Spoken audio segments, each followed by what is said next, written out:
I was at the hospital literally all night. Everyone's fine, but just got to be dramatic about but it's real.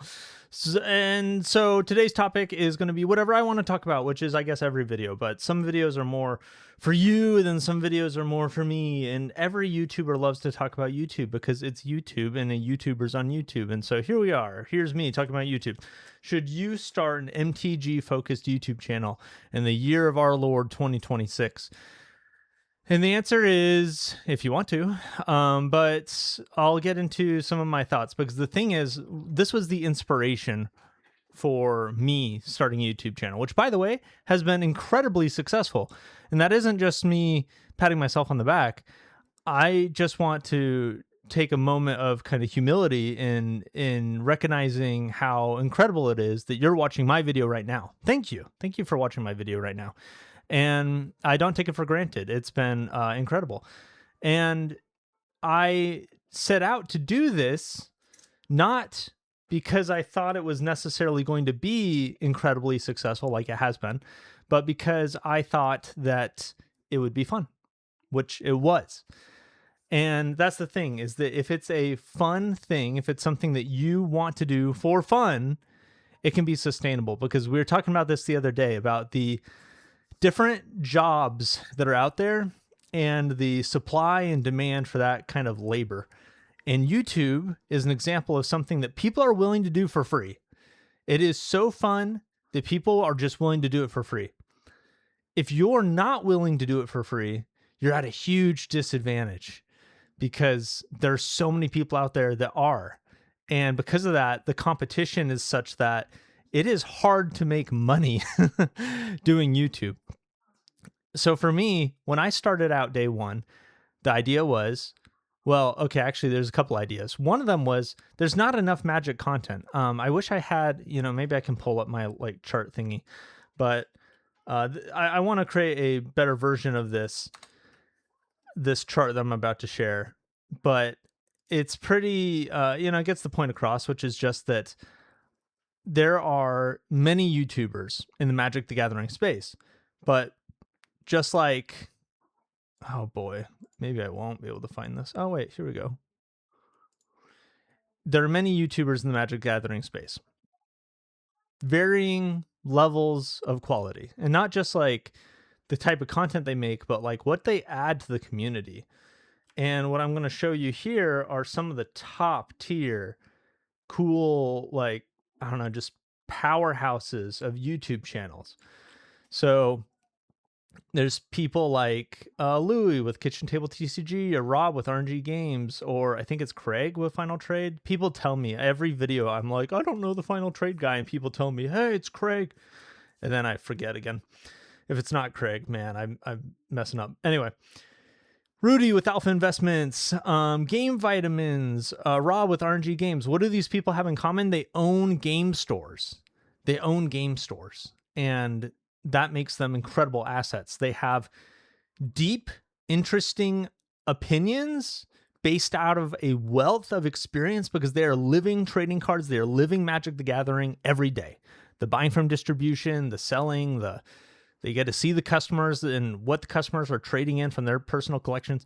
It is just incredible. And this is the reality for me, and it's probably true for you too, that if Louis and Rob and Rudy and Kevin and Craig and Anon all made a video every single day, and time permitting, you'd watch them. I know I would.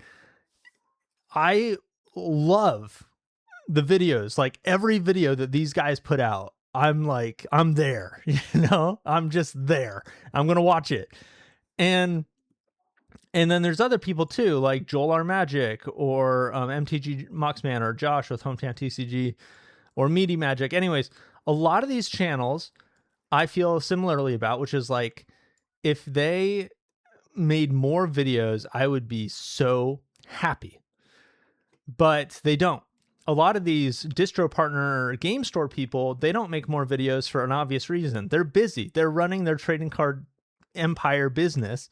And so they don't have the time and the bandwidth to make a video every day.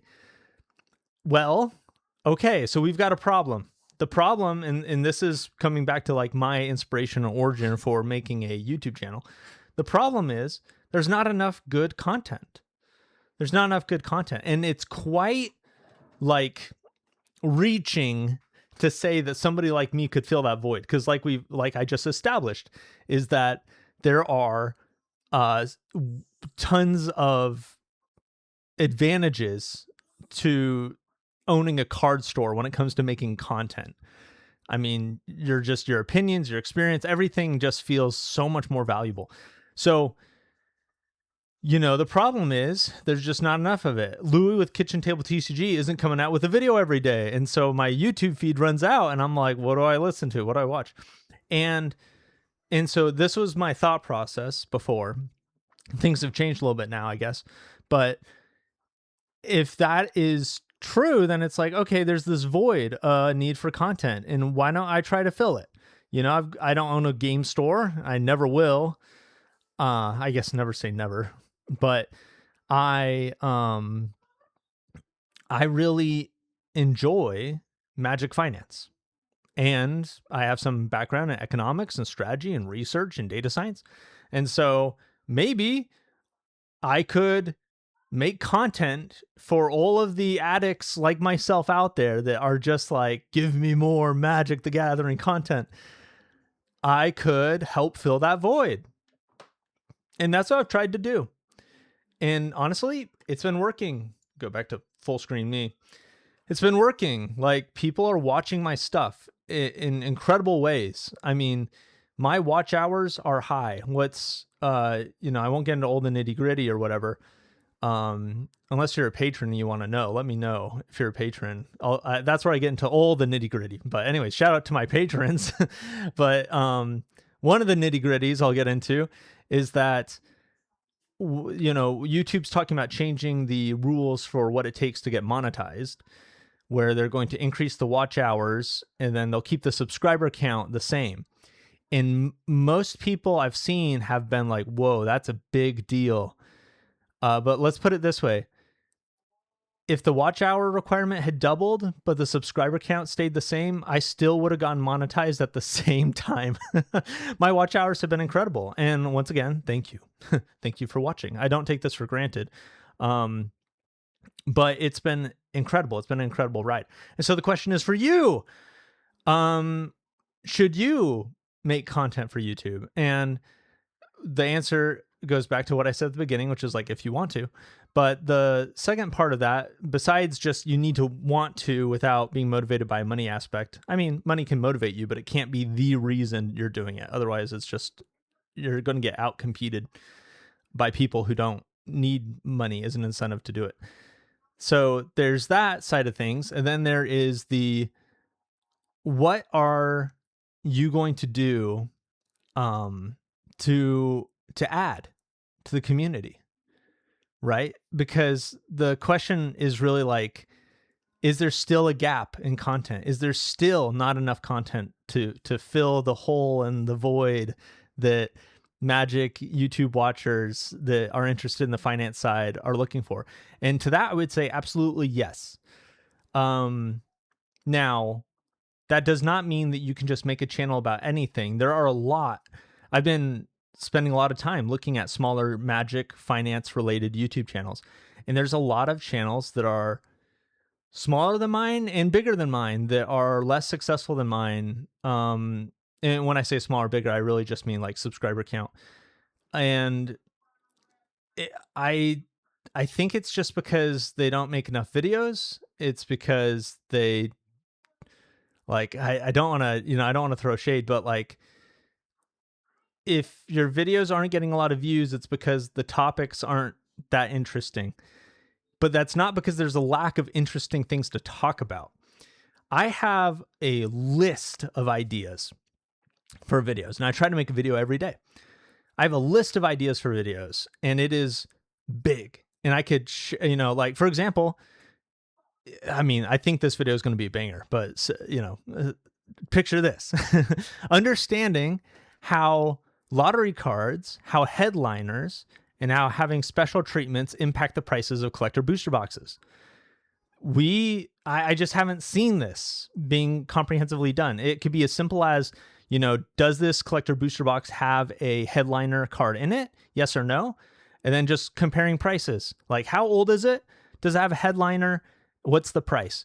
And you could do, and now I'm getting into some mathy stuff. This is my comparative advantage, right? Is that I'm like a little mathy. But you could do like multivariate regression of just those three things. Just outcome is price. Look at if there is a chase card like a golden smog, or, basically all the newer boxes have it. The older boxes, a lot of the older boxes don't. But kind of trying to measure, do these headliner cards impact the price? That is exciting. I can't wait to make that video. But that's an example of something that I just haven't seen on YouTube. I haven't seen that analysis. And so, if you're like mathy and you're like, wait, I could do that analysis, go do it.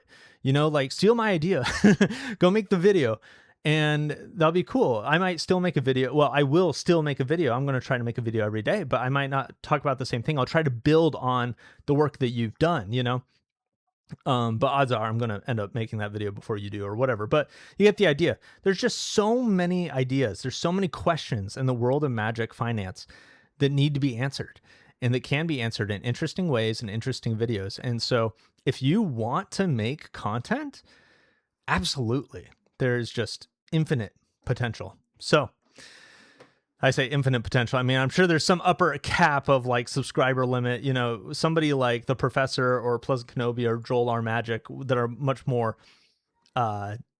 universally appealing are always going to be able to have more subscribers than somebody who's like a Magic finance weirdo. So there's not infinite potential, but you get the point. Anyways, thanks for watching. Subscribe.